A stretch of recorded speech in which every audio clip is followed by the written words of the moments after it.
ما في رجوع. شيوخ وحشايه هون يعني. تمام. الكلام اللي بيتقال بيتحاسب عليه.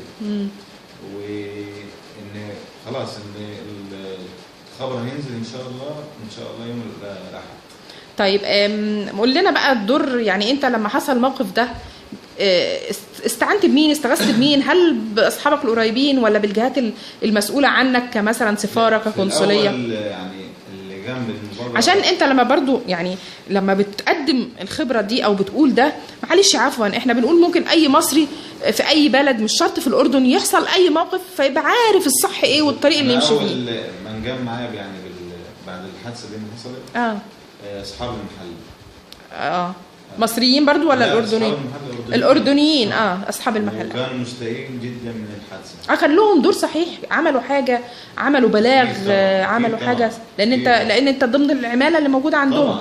طبعا كانوا ودوني على المخفر، على المركز الامني. عملت شكوى، طلعت على المستشفى، عملت تقرير طبي، وبناء عليه تمت الشكوى ومشت في الاجراء. بعد هيك دخل دور القنصليه المصريه. تمام.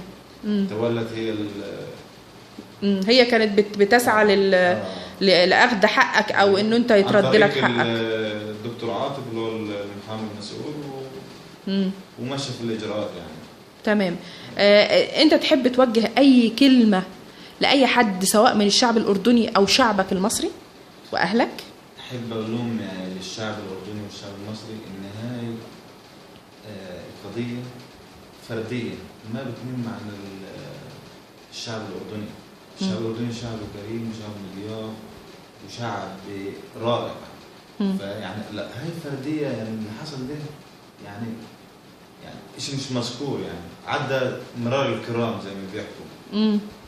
فيعني من العشره بتاعتي هنا في البلد يعني والتجارب عرفت ان الشعب ده شعب كريم وشعب مضياف. هو كان تصرف غير مسؤول او تصرف خارج من اللي عملوه، لكن بالزبط. ما بينمش عن كل الناس. لا، هو ما بينمش عن الشعب الاردني. الشعب الاردني شعب كريم وشعب مضياف.